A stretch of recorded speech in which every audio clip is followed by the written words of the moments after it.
Le top départ du grand débat national commence officiellement demain, mais aujourd'hui on a eu cette publication dans les médias et sur les réseaux sociaux de cette lettre aux Français du président Macron. Objectif évidemment, convaincre les citoyens de participer à ce grand débat. Bonjour Xavier Timbaud. Bonjour David Jaco. Économiste et directeur principal de l'OFCE. Alors il y a cette lettre évidemment qu'on a tous lu avec cette trentaine de questions, mais je voulais, on va pas se mentir, réagir à un article que je voulais envoyer hier, vous vous rappelez, vous avez reçu un texto vers 20h et quelques, article des Échos qui est très intéressant parce que qui rappelle qu'il y a beaucoup de thèmes, de sujets de prédilection dont les Gilets jaunes parlent sur Facebook ou sur les réseaux sociaux. Et parmi ces thèmes, il y en a un qui revient aussi, c'est la finance. Les banques, la finance, les marchés financiers, avec à la clé selon le quotidien, on verra ce que vous en pensez, pas mal de contre-vérités, d'infox, de fake news. On va les lister, on va reprendre l'article qui est très intéressant, je vous renvoie encore une fois à cet article des Échos. L'indépendance de la Banque de France. Il y a souvent, d'ailleurs c'est pas nouveau, même pendant la campagne présidentielle, vous vous rappelez, on a vu cette histoire, je crois que c'était chez Jean-Luc Mélenchon de mémoire, sur le fait que depuis 1973, l'État français ne peut plus s'endetter directement auprès de la Banque centrale française, et donc l'État français est contraint de passer par les banques pour lever de l'argent sur les marchés financiers. Sous-entendu, l'État pourrait très bien s'endetter gratuitement auprès de la Banque de France, si c'était toujours possible, plutôt que de payer indûment, diront certains, des taux d'intérêt à des investisseurs privés, français ou étrangers. Là, on se dit que là-dedans, il y a du faux, il y a du vrai. Le vrai, c'est que depuis 1973, l'État français n'a plus le droit de s'endetter auprès de la Banque centrale ou de la Banque de France. Ça, c'est vrai, ça. Le vrai, c'est qu'il y a une loi en 1973. Oui, ça c'est vrai. Le vrai. Là, le point de départ, il est vrai. Non, le point de départ est vrai. Ça, on peut pas le contester. Après, la question de savoir pourquoi cette loi et qu'est-ce que cette loi a changé, non, elle n'a pas changé véritablement la façon qu'avait l'État d'avoir des relations avec la Banque de France et sa possibilité en particulier d'emprunter avec un taux zéro. Mais c'est plus le cas. Fait, après la loi de 1973, c'est quasiment pareil pour l'État français. Mais l'État français ne s'endette pas à taux zéro auprès de la Banque de France. Ou alors j'ai raté un métro, ou alors même le wagon entier. Alors, avant la loi et après la loi de 1973, parce qu'il y a eu un grand changement en 1993 avec le traité de Maastricht, et ensuite l'introduction de la monnaie unique, l'euro, qui a complètement redéfini les rapports entre l'État français et la Banque de France, évidemment, mais surtout qui a défini l'existence de la Banque centrale européenne et un régime monétaire beaucoup plus moderne et beaucoup plus carré dans son fonctionnement. Non, mais l'idée des Gilets jaunes, vous l'avez comprise. C'est de dire finalement. Compris, c'est une théorie du complot sur on a ce jour-là mis fin à une pratique, la possibilité pour l'État français d'emprunter à taux zéro. À taux zéro. Et du fait de cette pratique, on a poussé l'État à emprunter auprès des marchés et on l'a remis à la main des marchés. Alors dans la mythologie française, c'est assez important parce que les statuts de la Banque de France avaient été modifiés en 1936-37 au moment du Front populaire, à l'époque où on dénonçait le mur de l'argent, et que dans cette contestation autour de la loi de 73, il y aurait un petit peu la réintroduction du mur de l'argent, en quelque sorte, en 73, avec à nouveau la soumission de l'État français aux forces obscures de la finance internationale. Et tout ça, c'est du grand n'importe quoi, tout ça ? Oui, en un mot, c'est du grand n'importe quoi. C'est-à-dire que c'est... Vous êtes dans le système, parce que vous êtes dans le système. Voilà, c'est ça. Donc je suis en plein dans le système, et donc effectivement, c'est pour cette raison que je dis que c'est du grand n'importe quoi, parce que je participe à ce complot et que nécessairement je vais... La France était dans les mains des marchés financiers. Elle aurait pu s'endetter à taux zéro, et l'idée des Gilets jaunes, c'est qu'elle s'est endettée de manière... elle paie des intérêts indus. Donc il faut être factuel. C'est-à-dire, est-ce que la loi de 73 a changé quelque chose, premièrement ? La réponse est non. La loi de 73 n'a pas changé quoi que ce soit. La loi de 73, en fait, vise à clarifier les relations entre l'État français et la Banque de France, entre le Trésor et la Banque de France. Et en particulier, la loi de 73 vise à mettre ces relations sous le contrôle du Parlement. Donc, l'article auquel il est fait souvent référence, c'est l'article 25 de cette loi, dans lequel il y a écrit le Trésor ne pourra pas produire ses propres effets à la Banque de France, etc. Mais en fait, il y a un article 19 dans cette loi qui dit « Les relations entre le Trésor et la Banque de France sont définies par des conventions et ces conventions doivent être approuvées par le Parlement. » Pour pas que l'État fasse n'importe quoi, c'est ça, et mette un tombereau de dette. C'est l'idée que l'État ne doit pas faire n'importe quoi et n'émette pas un tombereau de dette au passage, c'est une idée en fait, qui remonte au début du XXe siècle, et qui a été conservé tout au long du XXe siècle. Ici, en l'occurrence, les relations qui étaient visées et la possibilité d'emprunter à taux zéro étaient pour une fraction petite de la dette publique. Ça représentait 2-3% du PIB. Alors, c'est pas négligeable hein, comme somme, mais ça servait en fait surtout de financement à très court terme pour le Trésor public. Et avant, après la loi de 73, en fait, les montants auxquels le Trésor français, le Trésor public, pouvait recourir à ces facilités de prêt à taux zéro n'a pas changé avant, après la loi. Donc c'était toujours les mêmes sommes. Mais à la marge.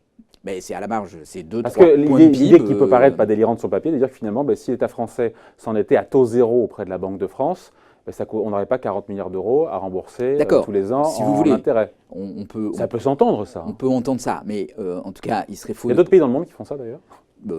Des pays des pays qui, sur le plan monétaire, ont effectivement assez mal tourné. Mais enfin, on va parler de la raison qui a ça. Mais ce qui est quand même important de comprendre, c'est qu'avant, après la loi de 73, le Trésor français, le Trésor public, continue à avoir accès à une facilité de prêt à taux zéro qui est utilisée à très court terme pour vraiment les financements au jour le jour ou à des horizons très courts, de l'ordre de la semaine, du mois, et que ça ne change pas la pratique, elle est juste clarifiée et structurée et mise sous le contrôle du Parlement.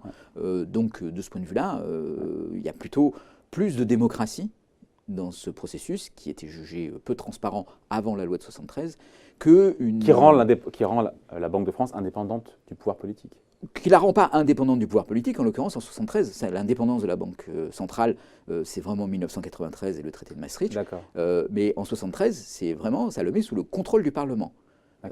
Et donc ça évite l'opacité qui était liée au fait que c'était des relations entre administrations et que le gouvernement et le ministère des Finances étaient en l'occurrence très jaloux de cette opacité. La réalité aujourd'hui, il faut dire ce qu'il y a, c'est que la France s'endette pas à taux zéro, mais quasiment.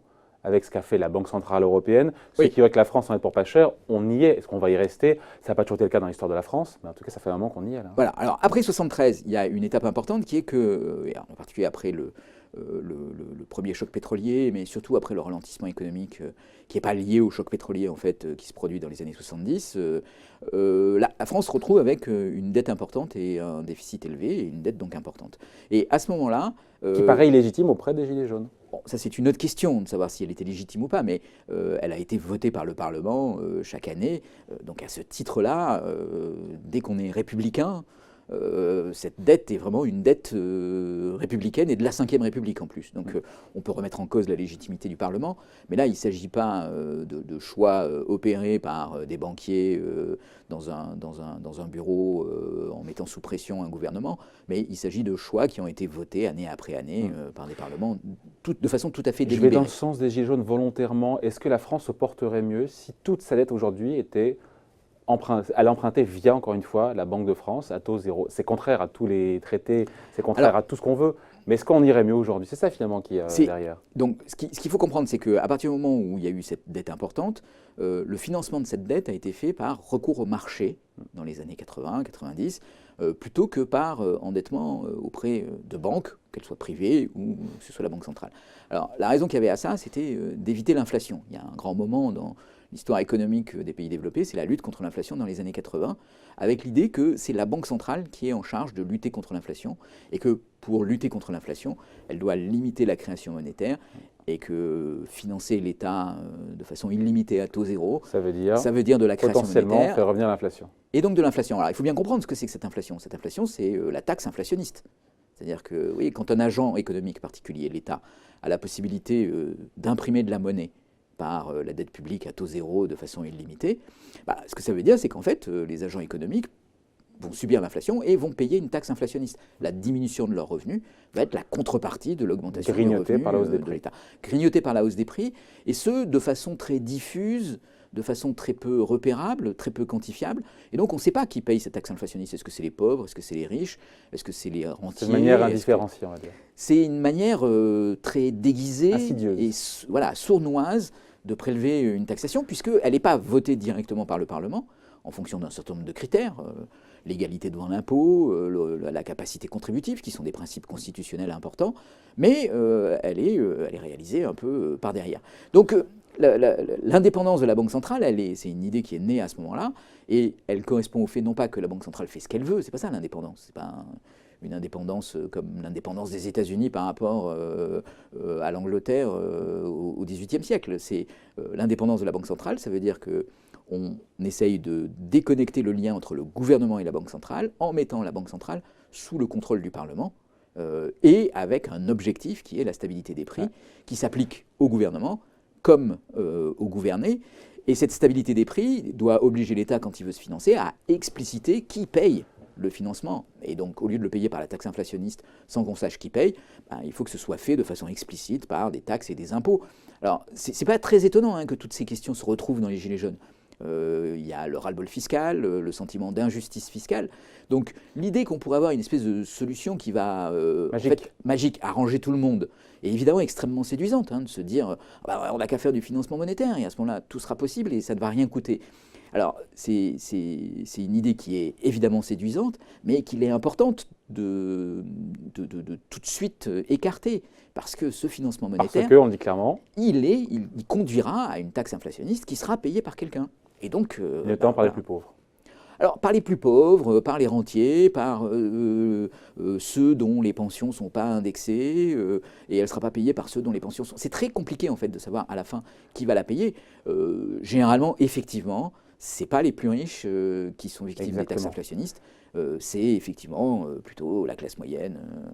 Voilà. Alors, deuxième infox ou délire, là, pour le coup, sur selon les Échos, mais c'est intéressant parce que, pour le coup, ils ont enquêté, enfin, ils ont bien regardé ce qui circulait sur les réseaux sociaux. La banque d'affaires Rothschild, c'est vrai qu'on souvent qualifie un peu de Goldman Sachs français, où a travaillé, c'est le fruit du hasard, Emmanuel Macron, fait aussi l'objet de pas mal de fantasmes. Une banque qui aurait trop de pouvoir et... A priori, il se dit qu'elle aurait été interdite de séjour, qu'elle n'aurait pas le droit de travailler sur le sol russe et que la Russie s'en porterait encore mieux.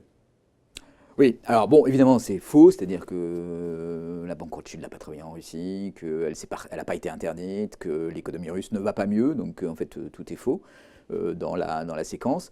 Ce qui est intéressant dans cette information, qui contient un petit complot, c'est alors non seulement Emmanuel Macron a travaillé chez Rothschild, mais aussi Pompidou a travaillé chez Rothschild.